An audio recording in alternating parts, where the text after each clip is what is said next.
meron kayong kakainin na ganyan. Sisto, ano ba na ito pamamahay na ito? Bagong dating lang ako ito, ginawa nito napakadumi. Wala lang ginawa kundi maglinis ako ng maglinis. Kinuha ko sa amin. May pala akong gagawin lang di sa bahay na ito. Ay, magsipisi na kayo. Kami na lang mag-asawa. Wala na kang ginawa dyan, kundi natulong. Saktan ng buhay ninyong dalawa.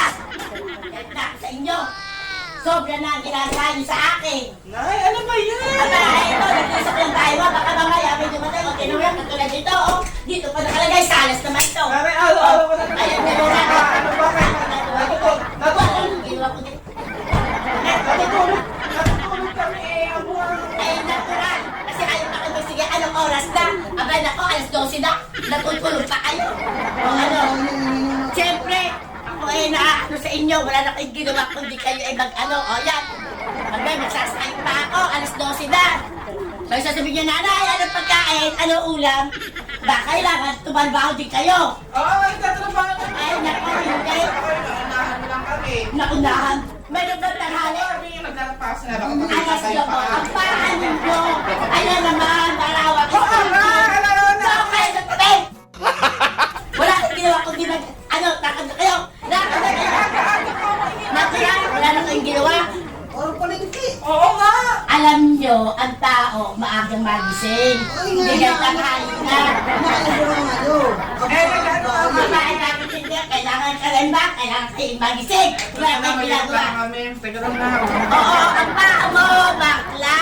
Parang awa mo na. Kami, kakain na tayo. Nay! Kakain na tayo na doon ka na. Ano kakain na tayo?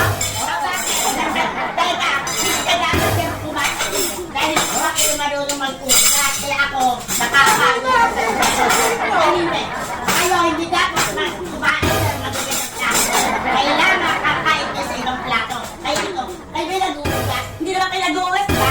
Ako lahat eh. Napapagod ako. Ay, sa kanya ka eh. Ay, basta, bakit niyo ako? May kukain akong kain. Kukain ako. Teka, ha? Ay, teka. Nag-uusap ba? Yan ba? Hindi naman. Sino na papagod ba ako? Ay, sadali lang. Lumuusap ka lang. Ay, naku, rin. Galit ka ba? Kasi mo na. Ano ba ito? Hindi. Kakainan nyo. Ano ba yan? Mag-ano nga tayo? Ano sa tayo kakain? Ikaw kasi ata di ka nag... Oo, eto. Ang kakainan nyo. Para mamaya, meron kayong kakain na ganyan. Diyan kayo kakain. At mamaya, gugupitin nyo. Kakainan nyo yan. Yan. Diyan kayo kakain. Bakit mo kayo kakain na? Natural. Kung may ulam, dito nyo rin ilalagay. Yan, ganyan ha. Dahil kayo mga tamad. Hindi kayo kailangan. Diyan kayo kakain. Kuha mo kutsara. Kutsara hindi na. Magkanay kayo. At kailangan ay meron kayong asambayo. Teka. Sandok asambayo. Naiinit ito, magkakabay. Oo, magkakunay kayo. Na kayo kakain. Hintayin niyo ako. Para kayo nakakain. Kaya may kakainan na kayo. Ano naman yan, nanay? Ito.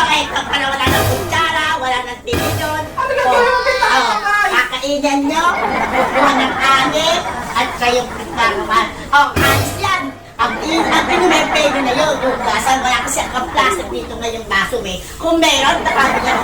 Yan na lang kayong kakain. Mula araw-araw, ang mga taong tamad at batugan, ilalalik ka na lang ng masarap kakain. Dito sa lamesa, ay hindi, maglinis na ng lamesa.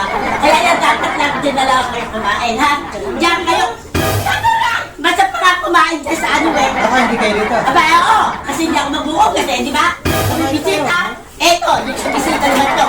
Ang kanin, ng ulam, o, dyan ilagay. Isa, puputulin ko para sa bisita. Di ba? Bisita dito. Abe, oo,